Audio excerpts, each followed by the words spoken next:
신내림 서기관 구속. 신은 청와대?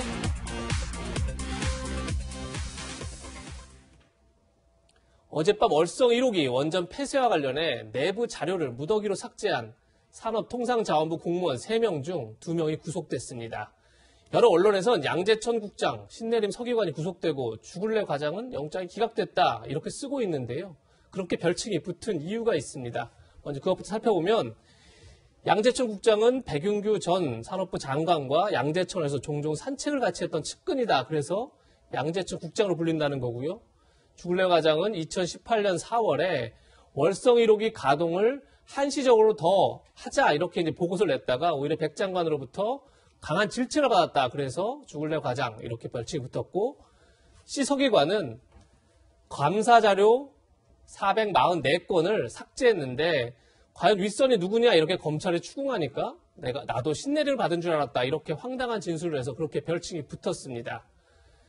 정혁진 변호사님, 네네. 자료 삭제에 관여했던 공무원 3명의 운명이 엇갈렸어요. 양재천 국장, 신내림 서기관은 구속이 된 반면 과장은 구속을 피했단 말이에요. 이게 왜 이렇게 갈린 거죠? 일단은 닉네임 자체가 굉장히 상징적이었다 이런 생각이 들었어요. 예. 그래서 뭐 신내림 이런 사람 같은 경우는 이제 구속이 됐고 그런데 오히려 죽을래 이런 이야기를 들었다는 거 아니겠습니까? 어떻게 보면 피해자적인 그런 느낌도 들기 때문에 그런데 먼저 혐의를 갖다가 보면요. 혐의 자체가 3개인데 공용 전자기록 손괴, 그다음에 건조물 침입, 감사원법 위반 이렇게 3가지인데요. 원래 일반적으로 손괴죄 자체도 형사처벌의 대상인데 공용으로 쓰는 그런 전자기록을 손괴한 거기 때문에 혐의 자체는 사실 굉장히 중한 것으로 판명이 될 수 있다 이렇게 보여지는데 예. 국장하고 서기관은 범행을 갖다가 부인했어요. 그러니까 범행을 부인했으니까 법원에서는 어떻게 판단을 하느냐? 범행 부인하니까 당연히 증거인멸을 갖다가 했겠지. 그러니까 구속의 필요성이 있다 이렇게 본 거고요. 그런데 과장 같은 경우는 그렇다면 혐의가 없었느냐? 그건 아니고요. 예. 과장도 혐의가 있는데 이 과장은 범행을 갖다가 인정을 갖다 한 거죠. 범행을 갖다 인정하고 자백을 갖다 했으니까 법원에서 보았을 때는 이러면 이 사람은 증거인멸할 염려가 별로 없겠다 해가지고 풀어준 건데 사실은 중요한 거는 이 뭐 공용전자기록 손괴 이런 게 중요한 게 아니고 네. 왜 그 기록을 갖다가 손괴를 했느냐 과연 손괴된 그 기록 안에 무엇이 담겨져 있느냐 이것이 아마 메인 게임이 되고 본 게임이 되겠죠. 그래서 이것이 무엇인지 밝혀지게 되면 정말로 그 이상의 범죄가 무엇이었는지가 드러날 수도 있지 않을까 그런 생각이 듭니다. 네, 김 변호사님 그 이상의 범죄라고 표현해 주시긴 했는데 법원의 이번 결정이 이제 윗선을 규명하는 수사에 탄력을 붙였다. 저희가 이렇게 평가할 수 있을까요? 일단 뭐 이 사건의 수사는요 이제 시작이 불과하다고 봅니다. 그 이유는 여러 가지가 있겠지만 사실 월성 1호기와 관련해서 이제 경제성 평가 또 그에 관한 절차, 폐기 절차 사실은 공무원의 이제 어떠한 뭐 이거 하급직은 아니에요. 고위직이 맞지만. 그 밑에 공무원이 알아서 이거에 어떤 절차에 있어서 문제를 뭐 경제성 평가를 조작을 한다거나 그다음에 파일을 삭제하거나 그건 있을 수 없는 일이거든요. 그렇다면 결국 윗선에 대한 수사를 할 수밖에 없는데 지금 언론이랄지 이제 검찰에서 명확하게 인지하고 있는 것은 적어도 그 당시에 누구죠? 백운규 전 산업부 장관하고 그 당시에 이제 원전과 관련해서 청와대 산업정책비서관을 했던 최이봉 당시 비서관, 지금은 한국가스공사 사장입니다. 예. 적어도 이 2명은 여기에 이제 직접적으로 관련이 됐다 이렇게 보고 있는 것 같아요. 그리고 네. 아까 우리가 A 국장, B 과장, C 서기관을 얘기했잖아요. 근데 B 과장 같은 경우는 백운규 전 장관으로부터 월성 1호기에 대해서 한시적으로 가동할 필요성이 있다 이렇게 얘기를 하니까 너 죽을래 이렇게 얘기했다는 거잖아요. 예. 그러면 이 진술이 사실이라고 한다면 결국 백운규 전 장관이 직접적으로 개입을 했다. 그럼 백운규 장관은 어떻게 해서 이렇게 지시를 내렸느냐. 거기는 이제 청와대와 교감이 있지 않느냐. 그럼 청와대에 누구와 교감이 있느냐. 아까 말씀드린 것처럼 최이봉 현 사장 당시에 산업정책 비서관과 교감이 있는 거 아니냐. 아마 여기까지는 검찰에서 수사가 어느 정도 돼 있는 걸로 보입니다. 네. 결과적으로 2명은 이미 피의자로 입건된 걸로 알려져 있기 때문에 2명은 피할 수 없고 그러면 더 윗선이 있느냐 없느냐. 이제 그 부분이 아마 검찰에서 수사를 할 가능성이 큰 거죠. 네. 예.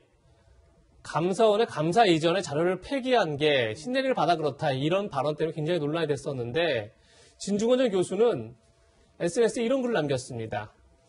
신내림 서기관이 구속됐으니 이제 그에게 내린 신의 정체를 밝히면 된다.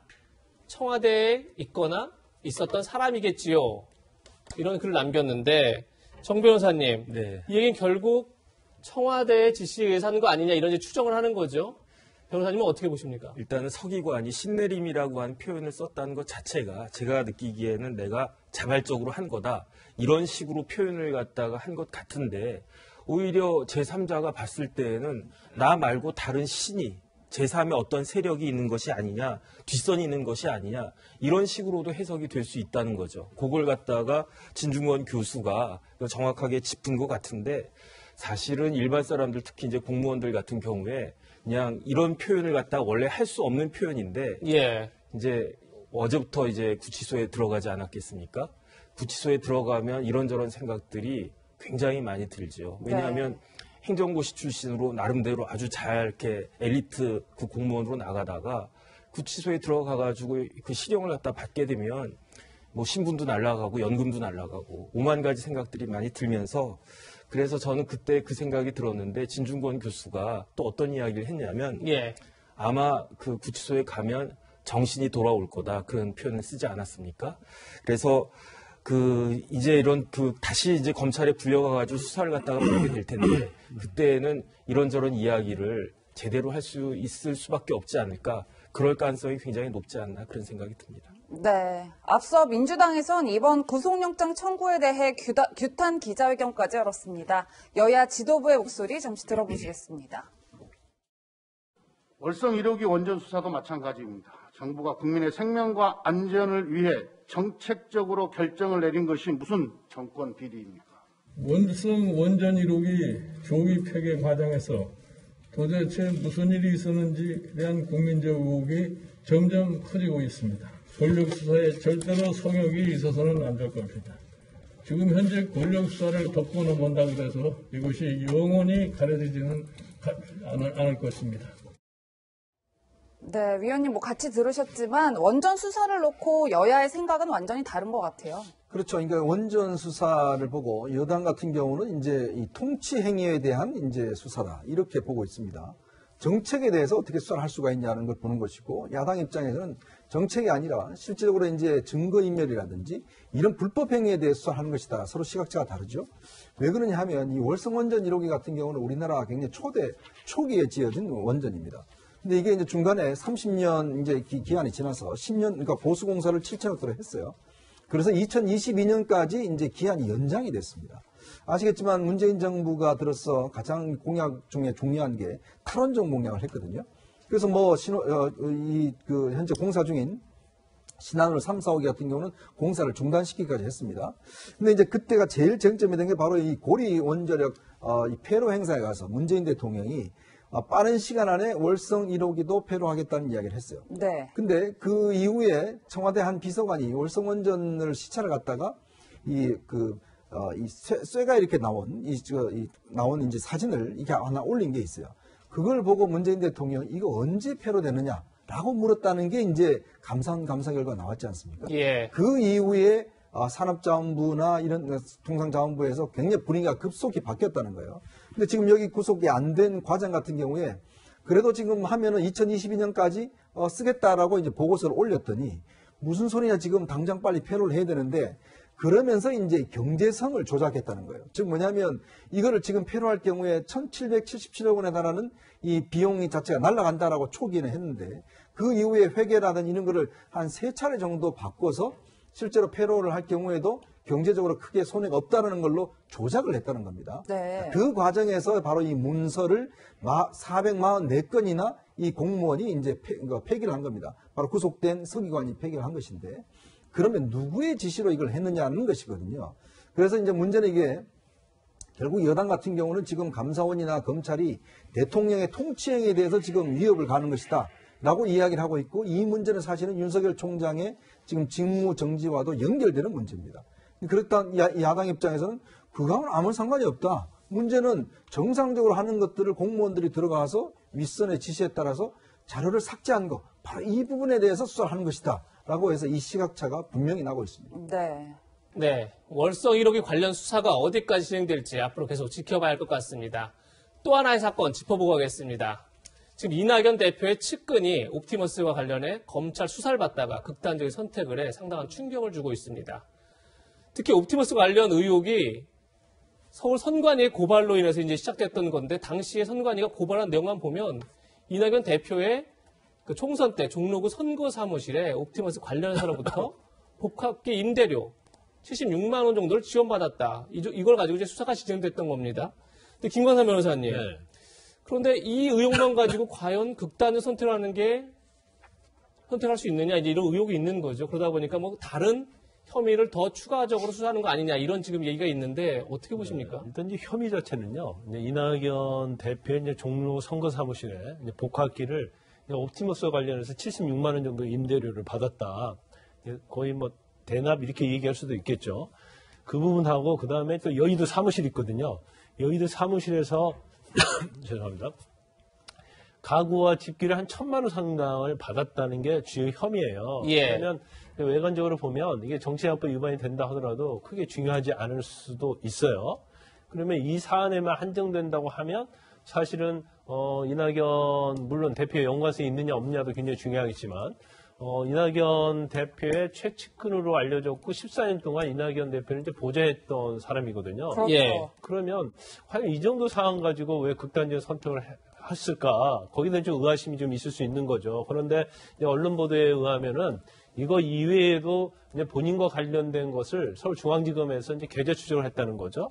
그래서 금융자를 보니까 전라남도에 있는 다수의 업체로부터 뭐 상납을 받았는데 안 받았는데 뭐 그런 내용이 좀 나오고 있어요. 그래서 그거와 관련된 게 아니냐 이런 또 언론 보도가 좀 있습니다. 그래서 사실 제가 볼 때는 이제 본인이 일단 사망을 해서 이제 사실관계가 어떻게 밝힐지 모르겠지만 어떻게 보면 외부에서도 마찬가지고요. 아마 민주당 내부에서도 그냥 수사가 뭐 처벌 받는다고도 별거 아니다 이렇게 생각했을 거예요. 그런데 본인이 사망을 하면서 이게 상당히 좀 약간 일파만파 좀 논란이 좀 굉장히 커지고 있는 것 같아요. 그래서 검찰이 이제 수사를 어느 정도까지 할 것인지 또 정말 또 뭐 이낙연 대표 연관성까지 수사를 하게 되면 추후에 있어서 뭐 야당이랄지 아니면 여러 가지 많은 관심을 받으면서 좀 문제가 있을 수도 있다 이렇게 봅니다. 예. 오늘 서울중앙지검은 일부 언론에서 이낙연 대표의 측근의 그 극단 선택 관련해서 다른 뭐 기업의 계좌 추적을 통해서 다른 기업으로도 돈을 받은 혐의까지 수사하고 있다, 이런 이제 보도가 있었는데 사실이 아니다 이렇게 밝히기도 했습니다. 그러니까 좀 더 수사 내용을 지켜봐야 할 것 같습니다. 네, 뭐 앞서 말씀 주신 대로 이 숨진 이 씨는 이낙연 대표를 10년 넘게 보좌해온 최측근으로 알려졌습니다. 과거 이낙연 대표 국무총리 후보자 시절 인사청문회 때도 등장했는데요. 잠시 들어보시겠습니다. 전남도지사 경선을 앞두고 2만 6천 명의 당비약 5천만 원을 대납해가지고 1년 2개월의 형을 살고 나왔는데요. 결국 이 당비 대납 사건은 후보자를 위한 것은 맞죠? 네. 그건 맞죠. 그렇다면은 이 지시를 후보자가 하신 겁니까? 본인 스스로 한 겁니까? 저는 그런 짓 하지 말라 그랬습니다. 공무원이 형을 받거나 할 때 금고 이상의 형을 받았기 때문에 5년 이상 공직 취입이 제한돼 있다는 말씀입니다. 이 사람을 왜 그리 급하게 4개월 만에 정무특보로 임명했을까요? 보상 차원입니까? 아니면 미안해서 그렇습니까? 바깥에서 보시기에 여러 가지로 보일 수 있겠다는 걸 충분히 압니다. 저로서는 그 사람의 역량을 활용하고 싶었습니다. 네, 이 의원님 보신 게 지금 3년 전 청문회 당시 영상인데 지금 문제 삼고 있는 내용을 들여다보니까 지난 2014년 지방선거 때 얘기인 것 같아요. 이게 왜 그러냐면요. 보통 지방선거를 하게 되면 당내 경선을 하게 돼 있거든요. 근데 이제 호남 지역 같은 경우는 당내 경선이 사실상 본선입니다. 그렇죠. 근데 이제 이 본선에서 경선을 하기 위해서 주로 투표권을 가진 사람이 권리당원이에요. 이 권리당원이 되기 위해서는 당비 매달 5천 원씩 6개월을 내야지만이 권리당원 자격이 생깁니다. 네. 근데 문제는 요즘 뭐 누가 5천 원씩 매달 내겠습니까? 그러니까 이제 어떤 후보 측에서 대납을 해주는 거예요. 그래서 어떤 사람한테 5천 원씩 해서 뭐 6개월 동안 대납을 해줘서 그 사람이 어떤 권리를 발생을 시켜서 그렇게 해서 경선을 했던 게 사실 이게 비일비재했어요. 그래서 그게 이제 문제가 돼서 이분이 사실은 그 책임을 지고 1년 2개월의 실형을 살았습니다. 네. 지금 박명재가 지적하는 게 뭐냐면 아니 이렇게 실형 사는 사람을 나오자마자 구속되어 나오자마자 4개월 만에 왜 또 특보를 썼느냐라고 지금 지적을 하고 있는 거예요. 그러니까 이 문제는 뭐냐면 그만큼 이낙연 대표와 굉장히 가까운 분이다. 왜냐하면 이분이 제가 알기로 12년 동안 이낙연 대표를 보좌를 했고 지금 이제 여기서도 지금 당 대표실 부실장으로 있었거든요. 예. 그러니까 그만큼 어떤 면에서 보면 이낙연 대표의 분신 같은 사람이다 보니 실제로 이제 그때도 그런 일이 있었고 이번 같은 경우도 보면 지금 사실은 서울시 선관위가 고발한 내용은 제가 볼 때도 별거 아니에요. 이거 뭐 해봤자 벌금 얼마 정도 나올 수밖에 없는 거거든요. 그럼에도 불구하고 2차례 조사에서 본인이 이렇게 극단적인 선택을 했다는 거는 뭔가 어떤 다른 이유가 있지 않을까라는 이제 지금 우리가 의심을 해보고 있는 것이고 이제 그런 부분들을 야당도 이제 지적을 하고 있는 것인데 일단 이분이 뭐 돌아가셨기 때문에 사실 이 부분에 대한 이제 수사는 이제 아마 하지 않을 겁니다. 네. 그렇지만 이제 아무래도 이런 의문 자체는 앞으로는 계속적으로 또 일어날 수밖에 없는 거겠죠. 네. 네. 이와 관련해 논란이 또 하나 있습니다. 윤석열 검찰총장이 이 전 부실장의 실종과 극단적 선택을 언론을 보고서야 알았다 이런 내용인데요. 정혁진 변호사님, 결국 검찰총장으로 복귀한 이후에도 윤 총장은 계속 패싱되고 있다. 뭐 이렇게도 볼 수 있잖아요. 이건 어떻게 보십니까? 제가 시간별로 그 정리를 해봤더니 2일 6시 반에 이제 조사가 끝났어요. 그런데 조사할 게 더 있었다는 이야기죠. 그러면 6시 반이니까 배고플 거 아니겠습니까? 그럼 어떻게 하냐면요. 뭐 1시간 정도 있다가 식사하고 오세요. 그럼 뭐 검찰청 앞에 뭐 설렁탕집도 있고 뭐 중국집도 있고 하니까 그래서 저녁 먹고 한 7시 반까지 들어오기로 아마 분명히 했을 거예요. 예. 그런데 안 나타난 거죠. 그럼 뭐 핸드폰이나 이렇게 전화를 갖다 쭉 했는데 전화도 통화가 안 되고 그러니까 어떻게 했냐면은 검찰에서 그 중앙지검에서 대검에다가 그 다음날 3일날 6시 반에 보고를 갖다가 했거든요. 누구한테 보고를 했느냐? 반부패 부장한테 보고를 갖다 한 거예요.